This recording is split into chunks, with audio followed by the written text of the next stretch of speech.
Welcome to GTPL news. ముందుగా headlines చూద్దాం.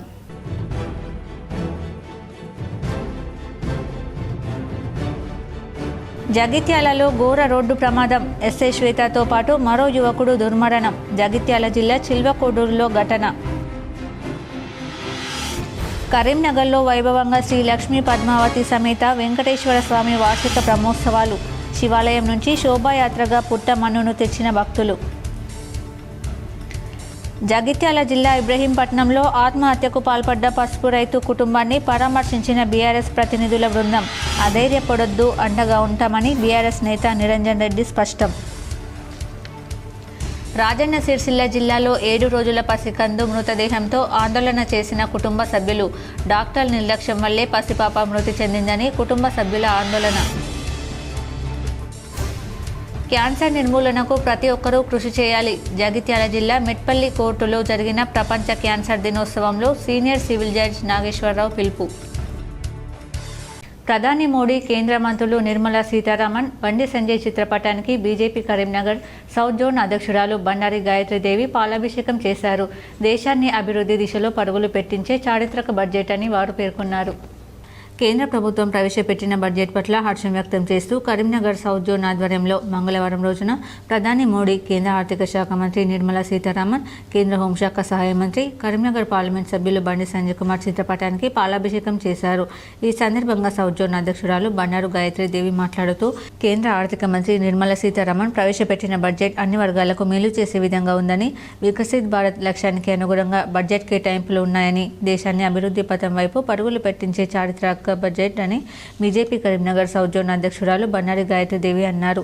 ముఖ్యంగా 12 లక్షల వరకు ఆదాయపు పన్ను మినహాయింపు గొప్ప శుభవార్త లాంటిదని, కోట్లాది మంది వేతన జీవులకు కేంద్ర ఆర్థిక మంత్రి నిర్మలా సీతారామన్ ఉపశమనం కలిగించే శుభవార్త చెప్పారన్నారు. క్యాన్సర్ వంటి ఇతర తీవ్రమైన వ్యాధులకు సంబంధించిన 36 రకాల మందులను ప్రాథమిక కస్టమ్ డ్యూటీ నుంచి మినహాయించడంతో పాటు 6 లైఫ్ సేవింగ్ మెడిసిన్స్పై కస్టమ్ డ్యూటీని 5% తగ్గించడం, ప్రభుత్వ ఆసుపత్రుల్లో క్యాన్సర్ కేర్ సెంటర్లు ఏర్పాటు చేయడం, అందుకు అవసరమైన మందులు చౌకగా ఉండేలా బడ్జెట్లో కేటాయింపులు చేయడం సంతోషకరమైన విషయమన్నారు. బడ్జెట్ కేటాయింపులు అన్ని వర్గాలను సంతృప్తిపరిచే విధంగా ఉన్నాయని, అన్ని వర్గాలకు ప్రాతినిధ్యం కల్పించే విధంగా బడ్జెట్ ప్రవేశపెట్టిన కేంద్ర ప్రభుత్వానికి ప్రధాని మోడీ, ఆర్థిక మంత్రి నిర్మలా సీతారామన్కు ధన్యవాదాలు తెలియజేసుకున్నట్లు చెప్పారు. కరీంనగర్లో శ్రీ లక్ష్మీ పద్మావతి సమేత వెంకటేశ్వర స్వామి వార్షిక బ్రహ్మోత్సవాలు వైభవంగా జరిగాయి. శివాలయం నుంచి శోభాయాత్రతో పుట్టమన్నును భక్తులు తీసుకొచ్చారు. కరీంనగర్లో ప్రధాన కూరగాయల మార్కెట్ వద్ద గల శ్రీ లక్ష్మీ పద్మావతి సమేత వెంకటేశ్వర స్వామి వార్షిక బ్రహ్మోత్సవాలు వైభవోపేతంగా జరుగుతున్నాయి. వారం రోజుల పాటు జరిగే బ్రహ్మోత్సవాలకు గత రాత్రి అంకురార్పణ చేశారు. ఈ రోజు ఉదయం పాత బజార్లోని శివాలయం నుంచి పుట్టమన్ను శోభాయాత్ర ద్వారా తీసుకొచ్చారు. పుట్టమన్ను శోభాయాత్రలో నూడా చైర్మన్ కోమటిరెడ్డి నరేందర్ రెడ్డితో పాటు ఆలయ అధికారులు, పుర ప్రముఖులు పెద్ద సంఖ్యలో పాల్గొన్నారు. శివాలయం నుంచి వెంకటేశ్వర స్వామి ఆలయం వరకు సాగిన శోభాయాత్రలో పెద్ద సంఖ్యలో భక్తులు పాల్గొని ఆటపాటలతో ముందుకు సాగారు. సాయంత్రం శేషవాహన సేవ నిర్వహించారు. బ్రహ్మోత్సవాల్లో భాగంగా ప్రతిరోజు సాయంత్రం సాంస్కృతిక కార్యక్రమాలు నిర్వహిస్తున్నారు. జగిత్యాల జిల్లా కోరుట్ల పట్టణంలో ఈ నెల 9వ తేదీన నిర్వహించే TUWJH 143 మహాసభకు జర్నలిస్టులందరూ పెద్ద ఎత్తున హాజరు కావాలని యూనియన్ రాష్ట్ర ఉపాధ్యక్షుడు గంగుల రాంగోపాల్ అన్నారు. సోమవారం కోరుట్ల వాసవి కళ్యాణ మండపంలో మహాసభ పోస్టర్ ఆవిష్కరించారు. జర్నలిస్టులకు అందాల్సిన ఫలాలను రాష్ట్ర ప్రభుత్వాలు అందించాలని, అర్హత కలిగిన ప్రతి ఒక్క జర్నలిస్టుకు ఇల్లు ఇవ్వాలని వారు కోరారు. ఇందులో భాగంగా కరీంనగర్, రాజన్న సిరిసిల్ల, జగిత్యాల జిల్లాల మహాసభ వేములవాడలో నిర్వహిస్తున్నామని, ఈ కార్యక్రమానికి ముఖ్య అతిథిగా ప్రెస్ అకాడమీ మాజీ చైర్మన్, రాష్ట్ర అధ్యక్షులు అల్లం నారాయణ, రాష్ట్ర ప్రధాన కార్యదర్శి మారుతి సాగర్ హాజరు కానున్నారని ఆయన తెలిపారు. ఈ కార్యక్రమంలో జగిత్యాల జిల్లా అధ్యక్షుడు శికారి రామకృష్ణ, ఎలక్ట్రానిక్ మీడియా అధ్యక్షుడు దొమ్మాటి అంజుగౌడ్ మాట్లాడుతూ, అల్లం నారాయణ ఆధ్వర్యంలో కరోనా సమయంలో ఆదుకొని అండగా నిలిచారని వారు అన్నారు. కరోనా బారిన పడిన జర్నలిస్టులకు అకాడమీ తరపున డబ్బులు అందించి వారిని ఆదుకున్నారని అన్నారు. జర్నలిస్టుల హక్కుల కోసం అనునిత్యం పోరాడతామని వారు తెలిపారు. కోరుట్ల ప్రెస్ క్లబ్ అధ్యక్షుడు ముఖ్యర చంద్రశేఖర్ మాట్లాడుతూ, జర్నలిస్టులను ప్రభుత్వాలు గుర్తించాలని, గతంలో జర్నలిస్టులు విధి నిర్వహణలో మృతి చెందితే అకాడమీ తరపున ₹1,00,000 నగదు పెన్షన్ సదుపాయం కల్పించి కుటుంబాన్ని ఆదుకున్నారని, ప్రభుత్వాలు జర్నలిస్టుల సంక్షేమం కోసం పనిచేయాలని, నిస్వార్థంగా ప్రజల కోసం పాటుపడుతున్న జర్నలిస్టుల కోసం మరిన్ని పథకాలు తీసుకురావాలని ఆయన కోరారు. ఈ కార్యక్రమంలో సీనియర్ జర్నలిస్ట్ సలీం ఫారూఖీ, బలిజ రాజారెడ్డి, కటకం గణేష్, సాజిద్ అలీ, హైమద్, ఫిరోజ్, వంగ ప్రభాకర్ తదితరులు పాల్గొన్నారు. జర్నలిస్టుల వాళ్ళు బాధపడ్డప్పుడు కానీ, వాళ్ళకి వెన్ను తట్టడం, వాళ్ళు ఆర్థికంగా వెనుకబడ్డప్పుడు వాళ్ళని వెన్ను తట్టి లేపడం, అది అల్లం నారాయణ గారి ఆలోచన విధానానికి మేము అనుగుణంగా పనిచేశాము. ఎవరు కానీ యూనియన్లు ఏమైనా ఉండని, క్లబ్బులు ఏమైనా ఉండని, నేను ఏనాడు కూడా జర్నలిస్ట్ అనే విషయానికి వచ్చేసరికి ఈయనకి కష్టం వచ్చిందంటే ఆ కష్టంలో మేము భాగం పంచుకొని వారికి అర్ధరాత్రి సైతం పనిచేసి క్యాన్సర్ నిర్మూలనకి అందరూ కృషి చేయాలని సీనియర్ సివిల్ జడ్జి నాగేశ్వరరావు పిలుపునిచ్చారు. జగిత్యాల జిల్లా మెట్పల్లి కోర్టు ఆవరణలో ప్రపంచ క్యాన్సర్ దినోత్సవ కార్యక్రమం సందర్భంగా ముఖ్య అతిథిగా పాల్గొని సీనియర్ సివిల్ జడ్జి నాగేశ్వరరావు మాట్లాడుతూ ప్రతి ఒక్కరూ క్యాన్సర్ రాకుండా చర్యలు తీసుకుని ప్రజల్లోకి తీసుకువెళ్లాలని, ప్లాస్టిక్ వస్తువులు వాడకూడదని, కల్తీ వస్తువులు కూడా వాడవద్దని, నాణ్యమైన ఆహార విషయంలో పద్ధతులు పాటించాలని ఆయన తెలిపారు. ఈ కార్యక్రమంలో junior civil judge Arun Kumar, న్యాయవాదుల సంఘం అధ్యక్షుడు Puppala Limbadri, public prosecutor Pranay, doctor Ranjit Reddy, ఉపాధ్యక్షులు రాంబాబు, న్యాయవాదులు వెంకట నరసయ్య తదితరులు పాల్గొన్నారు. క్యాన్సర్ నేషనల్ క్యాన్సర్ డేని రేపు ఉన్నప్పటికీ కూడా ఒకరోజు ముందుగా మన దగ్గర అవేర్నెస్ ప్రోగ్రామ్ క్రియేట్ చేసి, అవేర్నెస్ ప్రోగ్రామ్ కండక్ట్ చేసి క్యాన్సర్ మీద అవేర్నెస్. జగిత్యాల జిల్లాలో ఘోర రోడ్డు ప్రమాదం జరిగింది. ఎస్ఐ శ్వేతతో పాటు మరో యువకుడు మృతి చెందారు. బైక్ను తప్పించబోయి చెట్టును కారు ఢీకొంది. వివరాలు ఇలా ఉన్నాయి. జగిత్యాల జిల్లా చిల్వకోడూరు వద్ద ఘోర రోడ్డు ప్రమాదం జరిగింది. కారు బైక్ను తప్పించబోయి చెట్టును ఢీకొట్టడంతో ఎస్ఐ శ్వేతతో పాటు బైకిస్ట్ నరేష్ మృతి చెందారు. జగిత్యాల డీసీఆర్బీలో ఎస్ఐగా విధులు నిర్వహిస్తున్న శ్వేత స్వగ్రామం చొప్పదండి మండలం అన్నకొండ నుంచి కారులో జగిత్యాలకు బయలుదేరగా ప్రమాదానికి గురయ్యారు. గొల్లపల్లి మండలం చిల్వకోడూరు శివారులో ఎదురుగా వచ్చిన బైక్ను తప్పించబోయి చెట్టును ఢీకొట్టారు. డ్రైవింగ్ చేస్తున్న ఎస్ఐ శ్వేత అక్కడికక్కడే ప్రాణాలు కోల్పోయారు. బైకిస్ట్ మల్యాల మండలం ముత్తంపేటకు చెందిన నరేష్గా గుర్తించారు. ఎస్ఐ సీట్ బెల్ట్ పెట్టుకోకపోవడంతో ప్రమాద తీవ్రత పెరిగింది. మృతి చెందిన ఎస్ఐ ఇదివరకు వెలగటూరు, కోరుట్ల, కతలాపూర్, పెగడపల్లి ఎస్ఐగా పనిచేశారు. 2020 బ్యాచ్కు చెందిన ఎస్ఐ శ్వేత ఇటీవల కోరుట్ల నుంచి డీసీఆర్బీకి బదిలీ అయ్యారు. రాత్రి స్వగ్రామం చొప్పదండి మండలం అన్నకొండకు వచ్చి ఉదయం జగిత్యాలకు వెళ్తుండగా ప్రమాదానికి గురయ్యారు. సంఘటన స్థలాన్ని జగిత్యాల ఎస్పీ అశోక్ కుమార్ తో పాటు పలువురు పోలీసు అధికారులు సందర్శించి దిగ్భ్రాంతిని వ్యక్తం చేశారు. కరీంనగర్ పద్మానగర్లో భక్త మార్కండేయ జయంతి వేడుకలు వైభవంగా జరిగాయి. కరీంనగర్లో భక్త మార్కండేయ వేడుకల్లో భాగంగా పలు కార్యక్రమాలు, పూజలు నిర్వహించారు. పద్మశాలి సభ్యులు మార్కండేయ ఉత్సవ కార్యక్రమాన్ని భక్తి పాటలతో, కోలాటంతో, పల్లకి సేవ, బండి ఊరేగింపు నడుచుకుంటూ శోభయాత్ర నిర్వహించడం జరిగింది. ఈ కార్యక్రమంలో పట్టణ సంఘం కార్యదర్శి చిలక నర్సప్ప, ఆనందం, విజయ్, శారద, అంజలి, హేమ తదితరులు అందరూ పాల్గొని ఈ మార్కండేయ వేడుకలు ఘనంగా విజయవంతం చేశారు. జగిత్యాల జిల్లా ఇబ్రహీంపట్నంలో ఆత్మహత్య చేసుకున్న పసుపు రైతు లింగన్న కుటుంబాన్ని బీఆర్ఎస్ ప్రతినిధుల బృందం పరామర్శించింది. జగిత్యాల జిల్లాలో బీఆర్ఎస్ రైతు ప్రతినిధుల బృందం పర్యటించింది. ఆత్మహత్య చేసుకున్న కుటుంబాన్ని పరామర్శించి భరోసా కల్పించారు. ఇబ్రహీంపట్నం మండల కేంద్రంలో ఇటీవల ఆత్మహత్య చేసుకున్న పసుపు రైతు పిట్టల లింగన్న కుటుంబాన్ని బీఆర్ఎస్ ప్రతినిధుల బృందం పరామర్శించింది. ఆత్మహత్యకు గల కారణాలను బీఆర్ఎస్ ప్రతినిధులు మాజీ మంత్రులు నిరంజన్ రెడ్డి, పొప్పుల ఈశ్వర్, పువ్వాడ అజయ్, మాజీ ఎమ్మెల్యేలు రసమై బాలకిషన్, బాజిరెడ్డి గోవర్ధన్, కల్వకుంట్ల విద్యాసాగర్ రావు అడిగి తెలుసుకున్నారు. ఆత్మహత్య చేసుకున్న రైతు లింగన్న కుటుంబాన్ని ఓదార్చి భరోసా కల్పించారు. రైతులతో సమావేశమై ప్రభుత్వ వైఫల్యాలు ఎండగట్టారు. కాంగ్రెస్ అధికారంలోకి వచ్చిన నాటి నుంచి రోజుకొకరు చొప్పున 418 మంది రైతులు ఆత్మహత్య చేసుకున్నారని ఆరోపించారు. రైతుల పట్ల ప్రభుత్వం నిర్లక్ష్యంగా వ్యవహరిస్తుందని విమర్శించారు. రైతుల ఆత్మహత్యలన్నీ ప్రభుత్వ హత్యలేనని, ఇప్పటికైనా ప్రభుత్వం నిర్లక్ష్యం చేయకుండా ఆత్మహత్య చేసుకున్న రైతు కుటుంబాలను ఆదుకోవాలని డిమాండ్ చేశారు.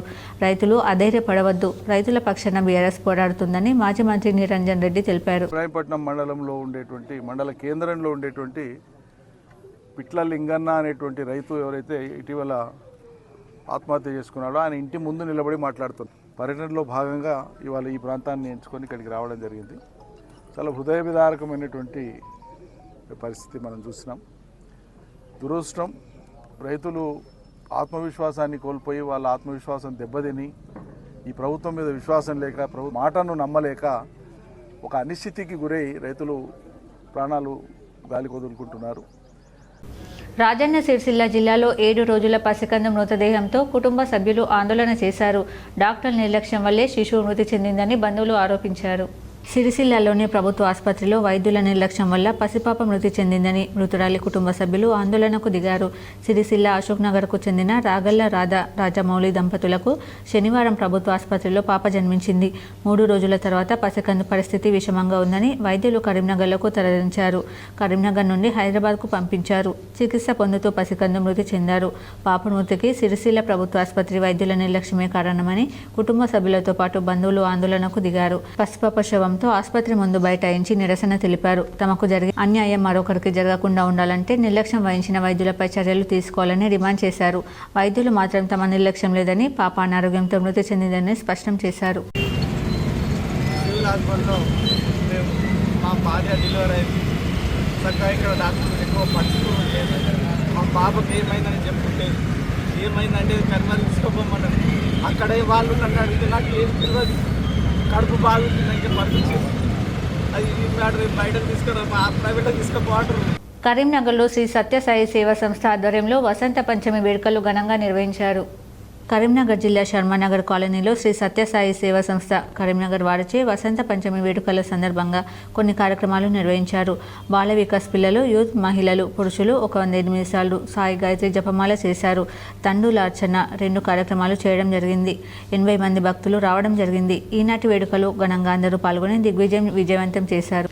రాష్ట్రంలో విద్యారంగ సమస్యల పరిష్కారానికి విద్యార్థులు సిద్ధం కావాలని ఎస్ఎఫ్ఐ రాష్ట్ర ఉపాధ్యక్షులు శనిగరపు రజనీకాంత్ అన్నారు. కరీంనగర్ జిల్లా ఎస్ఎఫ్ఐ మహాసభలు 2వ రోజు జెండా ఆవిష్కరణ చేసి ఆయన ప్రారంభించారు. ఈ సందర్భంగా ఆయన మాట్లాడుతూ విద్యార్థుల సమస్యలను పరిష్కరించడంలో రాష్ట్ర ప్రభుత్వం పూర్తిగా విఫలమైందని ఆరోపించారు. పెండింగ్లో ఉన్న స్కాలర్షిప్ విడుదల చేయడం లేదని, మెస్ కాస్మోటిక్ ఛార్జీలు విడుదల చేయడం లేదని ఆందోళన వ్యక్తం చేశారు. కార్పొరేట్ కళాశాలలో ఫీజుల దోపిడీని అరికట్టడం లేదన్నారు. విద్యార్థులు వారి సమస్యలపై ఇబ్బంది పడుతుంటే రాష్ట్ర ప్రభుత్వం కాలయాపన చేస్తూ పబ్బం గడుపుతుందని ఆరోపించారు. కనీసం విద్యాశాఖకు మంత్రి లేని పరిస్థితి నెలకొందన్నారు. ఈ కార్యక్రమంలో ఎస్ఎఫ్ఐ జిల్లా అధ్యక్షులు అరవింద్, కార్యదర్శి శ్రీకాంత్, ఉపాధ్యక్షులు అభిలాష్, రోహిత్, పూజ, సహాయ కార్యదర్శులు వినయ్, భోగేష్ తదితరులు పాల్గొన్నారు. ఎస్ఎఫ్ఐ కరీంనగర్ జిల్లా 18వ మహాసభలు నిన్న ఈరోజు 2 రోజుల పాటు మహాసభలు జరుగుతున్నాయి. ఈ మహాసభలలో రాబోయే రోజుల్లో విద్యారంగ సమస్యలపై సమరశీల పోరాటాలకు సిద్ధం కావాలని ఈరోజు ఎస్ఎఫ్ఐగా ఈరోజు పిలుపునివ్వడం జరుగుతుంది. దాంతోపాటు తెలంగాణ రాష్ట్రంలో విద్యారంగంలో అనేక సమస్యలతో విద్యార్థులు చదువుతున్న పరిస్థితున్నది. ఈ బంగారు తెలంగాణ అని ఈరోజు ప్రభుత్వాలు అంటున్నా కానీ ఉత్తర తెలంగాణలో పట్టభద్రులు, టీచర్లు 2 ఎమ్మెల్సీ స్థానాలకు 2వ రోజు 3 నామినేషన్లు దాఖలు చేశాయి. మంచి ముహూర్తం కోసం రాజకీయ పార్టీల అభ్యర్థులు ఎదురు చూస్తున్నారు. ఉత్తర తెలంగాణలోని కరీంనగర్, నిజామాబాద్, ఆదిలాబాద్, మెదక్ పట్టభద్రుల, టీచర్ల ఎమ్మెల్సీ స్థానానికి 2వ రోజు 3 నామినేషన్లు దాఖలు చేశారు. పట్టభద్రుల స్థానానికి 2, టీచర్ స్థానానికి 1 నామినేషన్ దాఖలు చేశారు. నామినేషన్లను ఎన్నికల రిటర్నింగ్ అధికారి కరీంనగర్ కలెక్టర్ పమిల సత్పతి స్వీకరించారు. జగిత్యాల జిల్లా ధర్మపురి మండలం తీగల ధర్మారం గ్రామానికి చెందిన వేముల కరుణాకర్ రెడ్డి పట్టభద్రుల ఎమ్మెల్సీ స్థానానికి నామినేషన్ దాఖలు చేశారు. సిద్దిపేట జిల్లా కోహెడ మండలం వెంకటేశ్వరపల్లి గ్రామానికి చెందిన పిడిశెట్టి రాజు పట్టభద్రుల ఎమ్మెల్సీ స్థానానికి నామినేషన్ దాఖలు చేశారు. ఉపాధ్యాయుల ఎమ్మెల్సీ స్థానానికి మంచిర్యాల జిల్లా మంచిర్యాలకు చెందిన ఇన్నారెడ్డి, తిరుమల రెడ్డి నామినేషన్ వేశారు. 2 రోజుల్లో ఇప్పటి వరకు పట్టభద్రుల స్థానానికి 8 మంది, టీచర్ స్థానానికి 4 నామినేషన్ వేశారు. కరీంనగర్లో పారిశుద్ధ్యంను ఇంకా మెరుగ్గా చేయాలని అధికారులను మున్సిపల్ కమిషనర్ చాహతి వాజ్పేయి ఆదేశించారు. కరీంనగర్ నగరపాలక సంస్థ అభివృద్ధిలో భాగంగా 35 డివిజన్లలో పర్యటించారు. మొదటగా 35వ డివిజన్ సప్తగిరి కాలనీలోని నగరపాలక సంస్థ వెహికల్ షెడ్ను సందర్శించారు.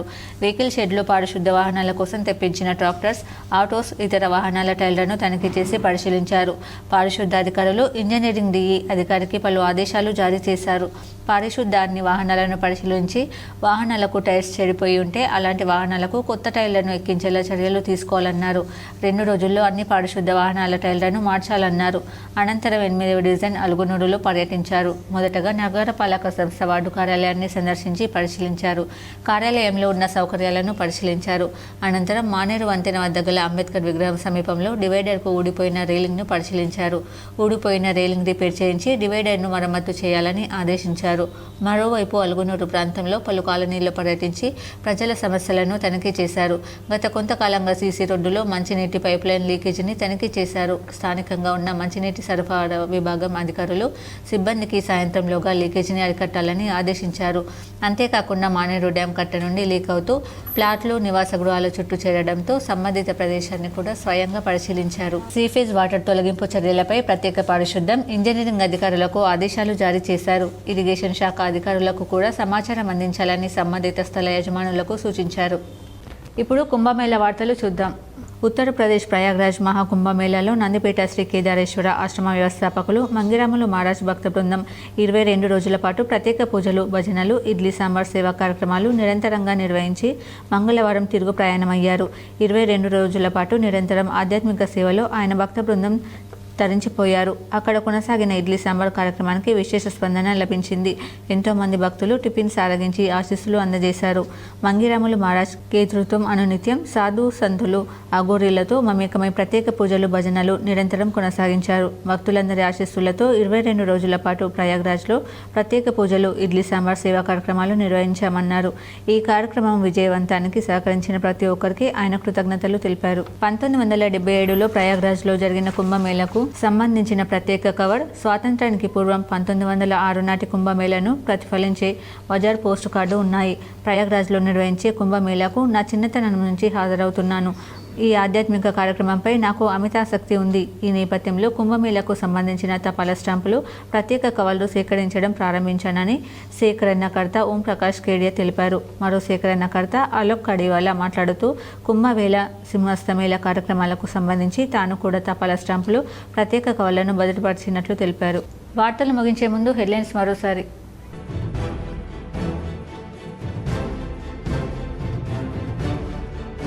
జగిత్యాలలో ఘోర రోడ్డు ప్రమాదం, ఎస్ఐ శ్వేతతో పాటు మరో యువకుడు దుర్మరణం. జగిత్యాల జిల్లా చిల్వకోడూరులో ఘటన. కరీంనగర్లో వైభవంగా శ్రీ లక్ష్మీ పద్మావతి సమేత వెంకటేశ్వర స్వామి వార్షిక బ్రహ్మోత్సవాలు. శివాలయం నుంచి శోభాయాత్రగా పుట్ట మన్నును తెచ్చిన భక్తులు. జగిత్యాల జిల్లా ఇబ్రహీంపట్నంలో ఆత్మహత్యకు పాల్పడ్డ పసుపు రైతు కుటుంబాన్ని పరామర్శించిన బీఆర్ఎస్ ప్రతినిధుల బృందం. అధైర్యపడొద్దు, అండగా ఉంటామని బీఆర్ఎస్ నేత నిరంజన్ రెడ్డి స్పష్టం. రాజన్న సిరిసిల్ల జిల్లాలో 7 రోజుల పసికందు మృతదేహంతో ఆందోళన చేసిన కుటుంబ సభ్యులు. డాక్టర్ నిర్లక్ష్యం వల్లే పసిపాప మృతి చెందిందని కుటుంబ సభ్యుల ఆందోళన. క్యాన్సర్ నిర్మూలనకు ప్రతి ఒక్కరూ కృషి చేయాలి. జగిత్యాల జిల్లా మెట్పల్లి కోర్టులో జరిగిన ప్రపంచ క్యాన్సర్ దినోత్సవంలో సీనియర్ సివిల్ జడ్జ్ నాగేశ్వరరావు పిలుపు. ఈ వార్తలు ఇంతటితో సమాప్తం. తిరిగి ప్రసారమయ్యే వార్తలు మళ్ళీ కలుద్దాం. అంతవరకు చూస్తూనే ఉండండి మీ జీటీపీఎల్ న్యూస్.